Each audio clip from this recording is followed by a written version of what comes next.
Hey everybody, welcome back to Record-ology. Okay, so this is kind of an interesting record I came across about a month or so ago, maybe mid to late November.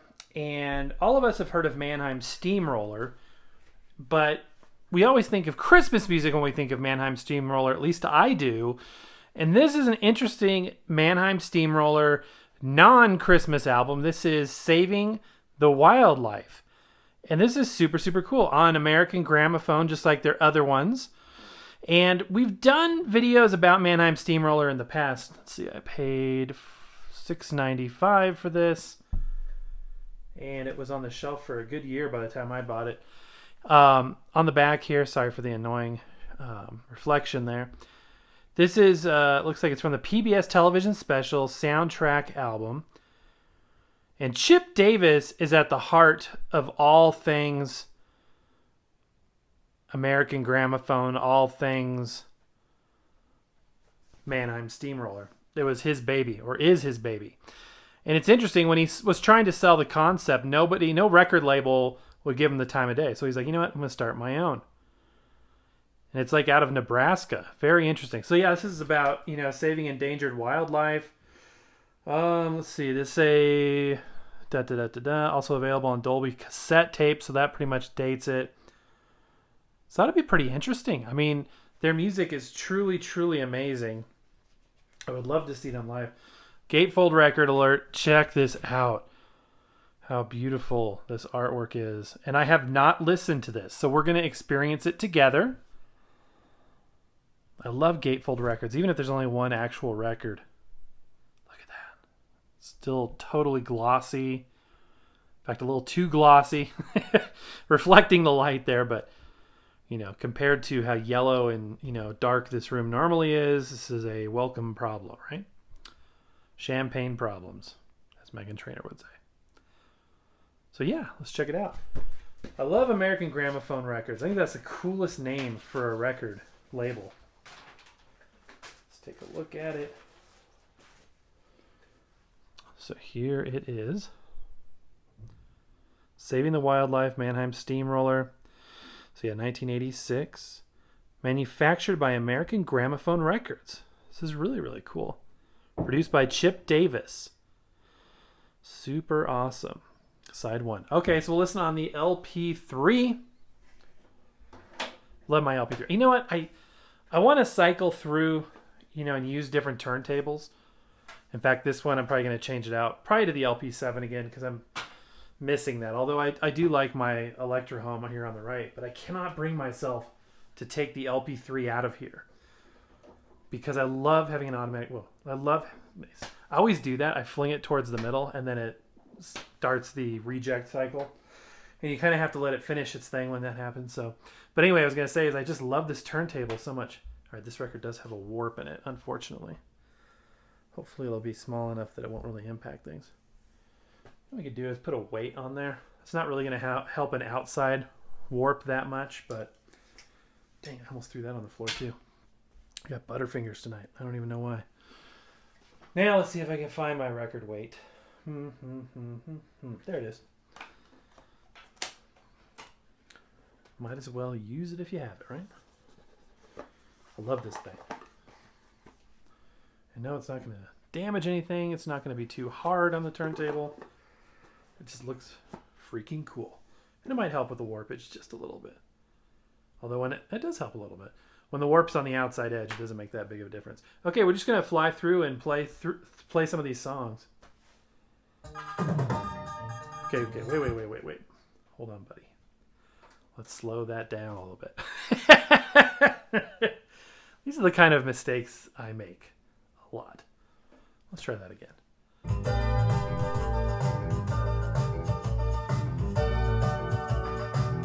If you could encapsulate the 1980s in 5 seconds of audio, that would be it.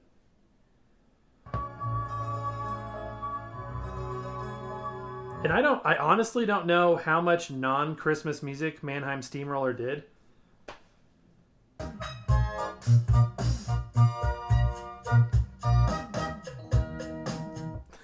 So 80s. I love it. This is my decade, y'all.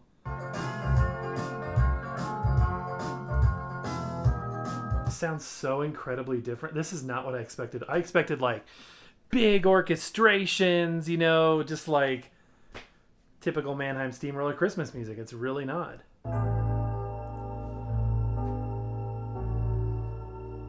Very interesting. Let's flip the page there. Interesting. Did you hear the speed slow down a little bit right before it returned? It happened as soon as I pressed stop. That's really interesting. Okay, let's go ahead and flip her over.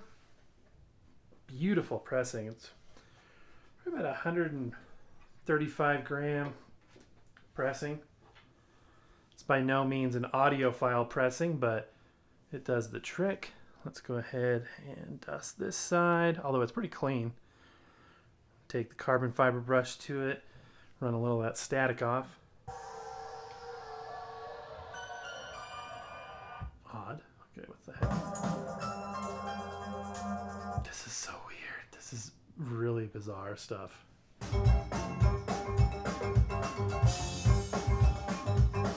For those of you that missed it, the 80s were a bizarre time. But fun.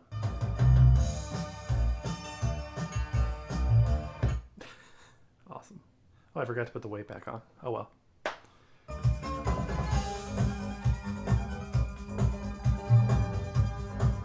I'm definitely gonna have to listen to this tomorrow.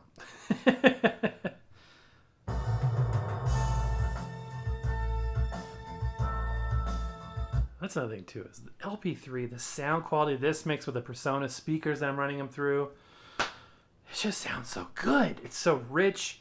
And you know what? This is like an AT3600 cart, I think. I think this red one is just the 3600 with the red, you know, plastic clip on the front.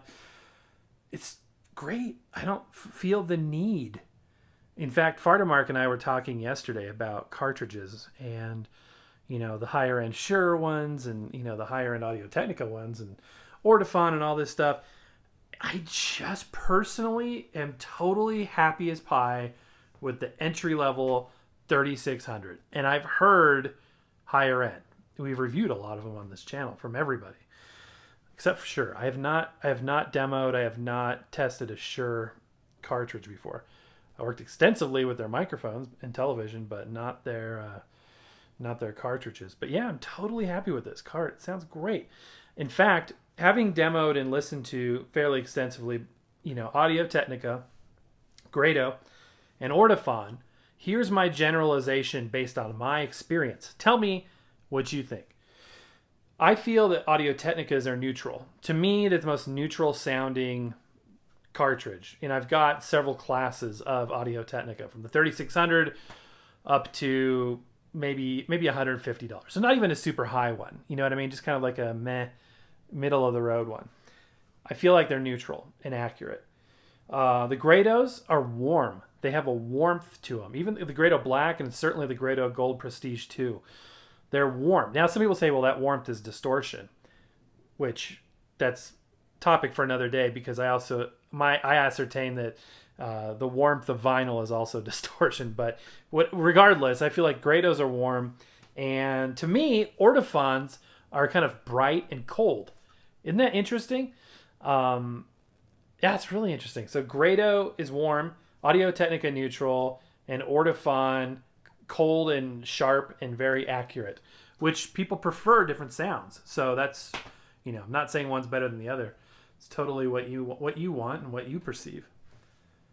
Hit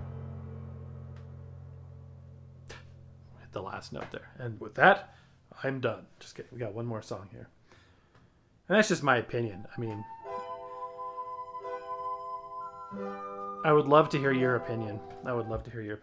Okay, did you hear that? The pitch dropped even without the weight. So I was wondering, was it because of the weight? As soon as I hit stop that it did that, but no, it does it when you hit stop, whether it's weighted or not. So, all right, that's going to do it. Let's take a look at the cover again. This is so beautiful. Orange is my favorite color, so having this, and I love Tigers. I just love the whole thing. I love Mannheim Steamroller. I really love what Chip Davis does. I love American Gramophone. You might say I love this record. I paid $7 for this thing. Not bad at all, right? Really cool. And certainly interesting.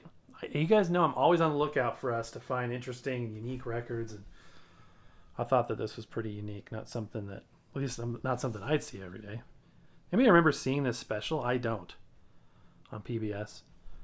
And I've watched my fair share of PBS specials. So, all right, guys, that's going to do it for today. I hope you found this enjoyable. If you did, give me a thumbs up. I would really appreciate that. Certainly tell me down below your opinion of cartridges, ones I need to try, your opinions of what I said about my perspectives and whatnot. So, and hopefully you like this record too. Does anybody have this? I'm always surprised. I did a video a few weeks ago. It was like something like a record you probably don't know, which is the Cabbage Patch record, Cabbage Patch Christmas. And like 3 or 4 people are like, yeah, I got this. And I was like, that's cool, right? I think that's cool. No shame whatsoever. All right, guys, that's going to do it for tonight. Happy record hunting. We will see you tomorrow.